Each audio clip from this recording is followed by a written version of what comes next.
Have you ever wondered what the 5 numbers are that you need to track in your coaching business to grow it to the next level? Well, in this video, I'm going to reveal exactly what these 5 numbers are and how you can start tracking them. So my name is Peter Scott. I help coaches who are struggling to generate enough leads in their coaching business to earn their first 6 figures as fast as possible.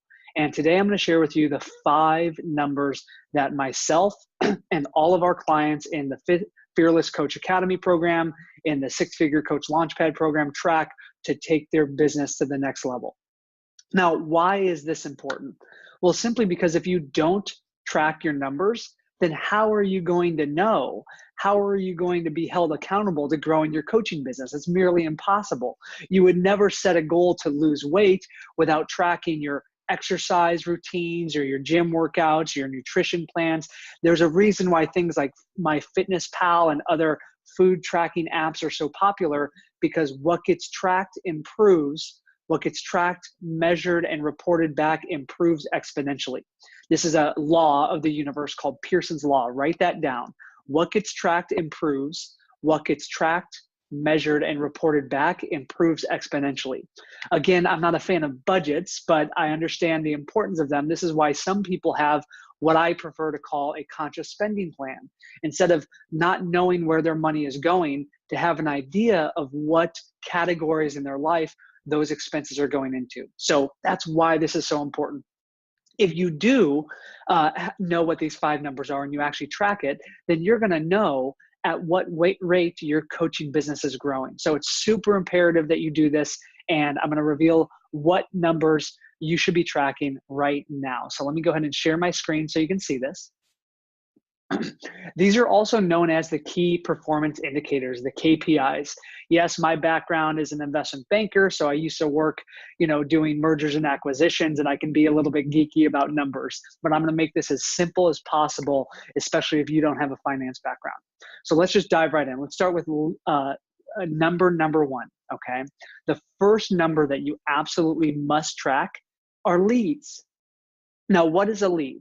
Well, a lead for you could be different than a lead for me, or could be different than another student of mine in the 6-Figure Coach Launchpad program.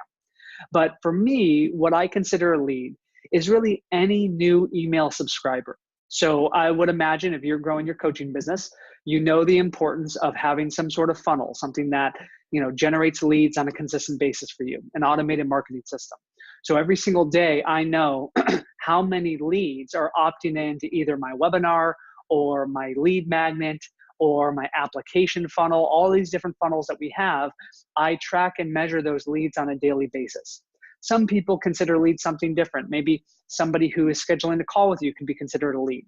But if you are building a coaching or consulting business, what I would have you consider is that your lead should be a new email subscriber, because obviously you want to grow your email list. Even though a lot of people are saying email is dead, I don't necessarily agree with that.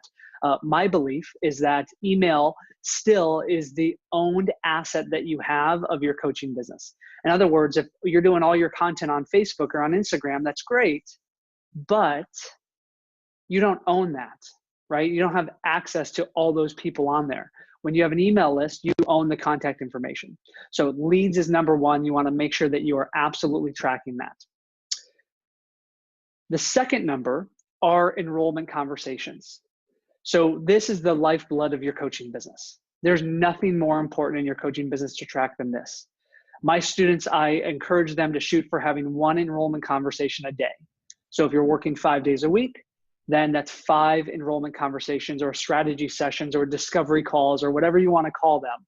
They're really just an enrollment conversation, 5 of those a week, because a certain percentage of people that you talk to will become clients. Maybe if you're just starting out, that is as low as 10 to 20%. Maybe if you're somewhat decent, then you're getting an enrollment of about 40%. And if you're good, you can be anywhere upwards of 60 to 80% or even beyond. And enrollment conversations is what's the last step is that happens before somebody becomes a new client. So you want to make sure that you're not just tracking leads, but you're also tracking the number of enrollment conversations you're having every single week. The third number you want to track are offers made. And the reason why offers made is so important is because I want you to start rewarding yourself for making bold proposals. I want you to start rewarding yourself for just putting numbers out there that may be outside of your comfort zone a little bit. Obviously, you're going to back it up, right? You always want to under promise and over deliver, so never charge more than you actually know you're worth. But charge an amount where if somebody says no, you can still celebrate for collecting that no. You can still celebrate him for making that $5,000 offer, that $10,000 or that $20,000 offer. Even if they said no, I know it doesn't count as money in the bank, but it does get you one step closer to that next yes. So not only do I track the cash that I collect and other things, which I'll show you in a second, but I also track the offers that I made regardless of collecting that income or not. And set a goal for yourself. Maybe over the next 90 days, you want to set a goal of making $250,000 of offers, right? If you just made, let's just look at this.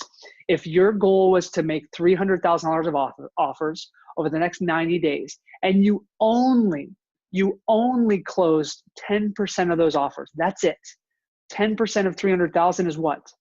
It's $30,000. So how much is that per month? That's $10,000 a month. That's a six-figure coaching business right now, right? If you're making $10,000 a month, that's more than six figures. Actually, it's 120 grand a year. So always, always, always track offers made. Not the number of offers, but the amount that you're offering, the dollar amount. The fourth number that you want to track is cash collected.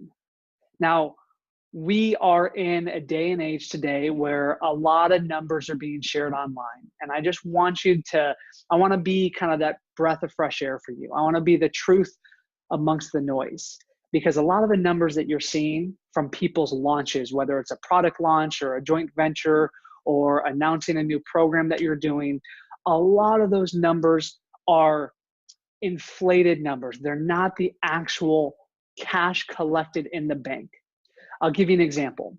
Maybe somebody had a $500,000 launch, but in reality, those clients are paying $2,000 a month to be a part of that. So maybe that means that they only really collected $50,000 of the promised $500,000. You don't want to change your lifestyle as if you just added $500 into your bank account when you've only added $50,000. So it's so important to track just the cash collected. So if you're a coach, let's say that you're offering a coaching program that is $10,000 for 6 months or $2,000 a month.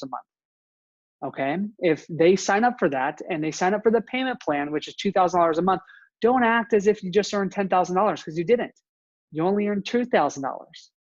Now we'll track the other number as well, but make sure to separate cash collected from the last number, which is cash and future contracts. This is the difference. So if you made an offer and you got a new client today and it was a 6-month program for $2,000 a month, then your cash collected today would be what? $2,000. And then if there's 5 more months left at $2,000, how much is that for cash and future contracts? It's $10,000, right? So cash collected today, $2,000, cash and future contracts, $10,000. Now, if instead that client signed up and paid in full, they didn't do payment plans, but they paid in full and said, yeah, I'm totally in on this. Here's my credit card. Then you would count the cash collected as the full $10,000. These are the 5 numbers: leads, enrollment conversations, offers made, cash collected, and cash and future contracts. These are the numbers that must be tracked to grow your coaching business. Remember Pearson's law: what gets tracked improves, what gets tracked, measured, and reported back improves exponentially. So I hope you found this video valuable. I personally believe that coaching is the most powerful force of transformation on the planet. And I'm on a mission to help coaches grow their businesses, impact more lives, and experience more freedom in their life. So if you found this video to be valuable, if you know personally of a coach who's struggling right now, someone who's not getting enough leads, who's not getting enough clients, who's on the verge of considering, oh my gosh, I may have to go back and get that 9-to-5 job, please, please, please share this video with them. Just if you found it valuable, I want to help more coaches, because that increases the impact I can have in humanity. I know there's only so much that I can do, But if I can help coaches, that creates a ripple effect across the world. So please share this video if you found it valuable. My name is Peter Scott, reminding you to be here, act now, and fear less.